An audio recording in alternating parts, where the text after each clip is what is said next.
да се одговори на ова прашање, бара повторно да се вратиме на 90-те години.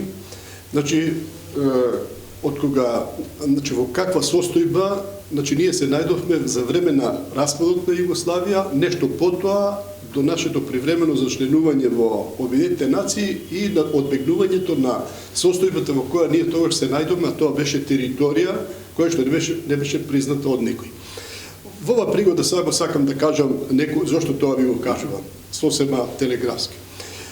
До 13 март 1991 година во Белград се водеа преговори за можни некакви идни функции на некоја идна федерација. Ние тогаш немахме влада. Председател Григоров мене назначи како специјален преговарач на Македонија за тој дел на преговори, каде што се расправаше за безбедноста, одбраната, човековите права и слободи, и во основа тамо само може да предвидите што се случуваше. Моите разочарувања тогаш беа најголеми, бидејќи на тие разговори не се зборуваше за тоа Македонија да прогласи независност, но се зборуваше како да се подели, меѓу кого ќе се дели Македонија, да се обезбеди. Тоа е таа српска хегемонистичка теза и варијанта за расплетот на југословенската криза. Тогаш се зборуваше, за воен пуч во Македонија, тогаш отворено ние можеме тоа да го видиме како закана и во телевизиите и така натаму. Тоа беше еден сегмент кој што исто ме натера дел од тие сеќавања да ги објавам, односно да преку тие интервјуи да ги ставам достапни на јавност. Што понатаму има многу интересно за овој дел, кој што многу малку се знаат во тој период. Многу разговори тогаш се водеа тајно на затворени седници, не знаеме ние дали некој водел записник, архивите не се отварат и така натаму. Ние остануваме без записи за одредени клучни работи кои што мора да се знаат. Сега ги има овде? По нешто има, не до крај, има работи кои не може. Тебе, например, ќе ви кажам потоа. Потоа, кога не успеа тие разговори, не можам да го заборам тој 13 март, бидејќи тогаш во Белград беше на нога и нас на разгласот на некој начин кажаа дека македонци се предавници. И возилото во кое што јас се враќав за Македонија беше буквално превртено во Белград. Јас бев во тоа возило. Значи не секам никој да го доживее тоа. Понатаму сега што се случува? Вториот формат беше преседателите, нели, 6 преседатели кои што беа на состаноци и тоа беше неуспешен, нели, обид за преговори. Таму јас бев задолжен од преседателот исто да подготвам делот за одбраната и сега за границите, бидејќи тоа исто не го расправаме. Границите беа до 2002 година, трета не беа дефинирани. А вие кога не ви се дефинирани границите, вие сте територија, не сте држава, еден од условите за држава е тоа. Понатаму што јавноста не знае. За референдумот бе задолжен да амортизирам, да речам, заканите на Југословенската армија кон прашањето за вториот дел од прашањето беше директно, јас ова може да прв пат така го кажувам, под притисок на ЈН, кај што јас бев определен да ги амортизирам тие удари, бидејќи имаме директна закана и од Белград, тама и од нашите луѓе од Министерството за одбрана за пуч во Македонија. Да стои делот со право. Да, тоа беше да се амортизира, да Кој е авторот на референдумското прашање или авторите? Познато ли е? Тоа е многу сложено прашање, имаше многу разлики. Колективен труд може да се каже, нели? Е на неколку луѓе, меѓутоа компромисен во секој случај. Со председател Григоров, јас со него работев и знам дека каде се прекрши работава. Во владата имаше многу поделени мислења околу тоа и затоа сега не можам да зборувам. Меѓутоа има понатаму уште една работа. На 14, јас ги кажувам тие дати, не ги заборавам. 14 јануари 1992 година, кога станав министер за одбрана, бев повикан на една седница, на еден разговор, на кој што јас не го знаев соговорникот. Тоа беше една уцена. Бевме киднапирани во буквална смисла. И тоа го поврзувам со ова вие пред малку што го кажавте. Значи, како трае континуитетот? Ние тогаш добивме 4 закани. Значи, едната беше, ако не останеме во таа... Ова е одговор на прашањето дали се исплатеше овој трновит пат, како што... Затоа зборувам. И ќе дојдам на крајот, ќе побрзам малку. Значи, тогаш ни беше речено дека нема да го почитуваат нашите северни соседи Букурештискиот договор, тоа значи таа територија ја смета за своја, како што е поделена 13. Второ, дека ќе направат се да ги прогонат албанците од Косово да дојдат во Македонија. Пазете, тоа се случи 99 да направат криза. Да. Третата работа беше дека не ја признаваат нашата црква, нема да ни ја признаат.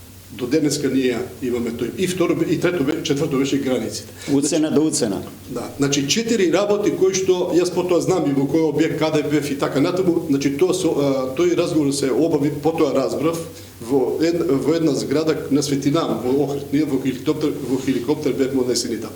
И сега одиме понатаму. Кога дојдовме со референдум кога прогласиме независна држава, Сайрус Венс и Лорд Овет велат каква независна држава со туѓа војска. Една беше на наша територија со 30 до 36.000 војници, од последниот до командантот на војната област. Скопје центарот на петата армиска област. На третата војна област. Јас добив задача да го надминам тој случај, бидејќи ако не формиравме наша армија и не иселевме туѓата армија, велат каква независност ја барате. Че ние беме прогласени независност, но никој не признаваш. Знаете, тие работи почнаа, се завршија успешно, сега нема време да објавам. Меѓутоа, се заврши и таа работа и кога кажавме дека тоа е на 9 мај кога објавивме нашата војска, нели, председател Григоров, кога дадоа првата свечена обврска нашите војници, ние од следниот ден имавме регуларна војска, а следниот ден се отпиша Југославија како држава, ние многу луѓе велат дека е работено на памет. Значи ништо не е работено на памет. Ние на 10 моравме да имаме собствена армија и ние на 10 мај имавме собствена армија. Ама кога се заврши, кога тоа го кажавме, тогаш рекоа не сте членка на Обединетите нации. Почнаа преговорите со името, со другите работи и така натаму, ние стигнавме до времената спогодба. Се враќам на предходниот договор. Лисабон се случи пред тоа 92 година, името ни го избриша, напори за враќање, па 93-та за вие ги знаете тие работи. Светската асамблеја, да. Но што ви е зборот? Со помош на Соединетите американски држави и на Англија, нивната дипломатија, особено англиска дипломатија и на други пријателски земји, се дојде до времената спогодба со Грција, ама нас ни беше речено, мора да ја надминеме ситуацијата дека сме недефинирана територија и затоа бевме запишани под времената и фактички сега преспанската спогодба. Само поради тоа и поради притисокот негирањето од страна на Грција за името. Да.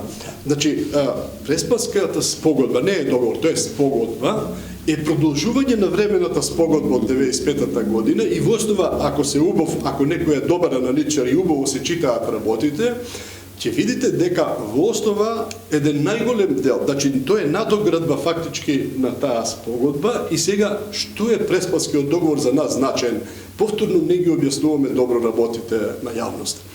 Првото и клучно прашање со преспанскиот договор ние постигнавме, значи услови да бидеме запишани како редовна држава членка на Обединетите нации и да станеме член на колективниот систем за безбедност на Обединетите нации.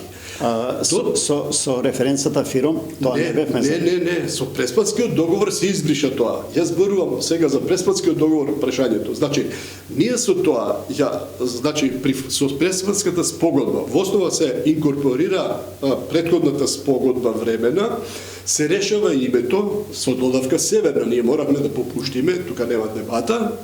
Знаете, спогодбата е компромис. Значи компромис. Значи ние изгубивме нешто, изгуби и Грција, меѓутоа ние што добивме.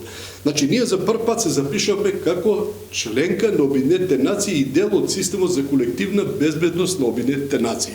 Тоа е големата... Да ми биде и мене јасно. Пред тоа не бевме запишени како членка на Обединетите нации во рамките на тој безбедносен колективитет што го обезбедува ООН со ФИРОМ. Ние бевме привремено регистрирани, запишени во регистарот на Обединетите нации. Така. Значи, со привремено име и привремено запишани. Југословенска... Ова толкување, морам да ви признам, прв пат го слушам. Така е тоа. Тоа беше првата работа и таа е големата слика. Понатаму, преспанскиот договор не внесе во НАТО. Што добивме со НАТО? Тоа е клучното прашање.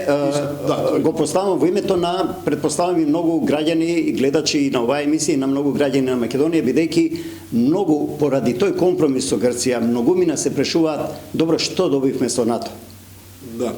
Сега да завршам со ова и ќе продолжам. Со влегувањето во НАТО, значи ние сега го забетониравме територијалниот интегритет, сувереноста и независноста на Република Македонија. Тоа е втората голема стvar. Тој нели беше забетониран со Обединетите нации? Во НАТО, а и до влегувањето во Обединетите нации во НАТО, тоа беше дискутабилна категорија. Ние мислевме дека да сме, ама тие околу нас велеа не. Според тоа, значи, ние мораме реално имавме проблем со еден моќен сосед на меѓународната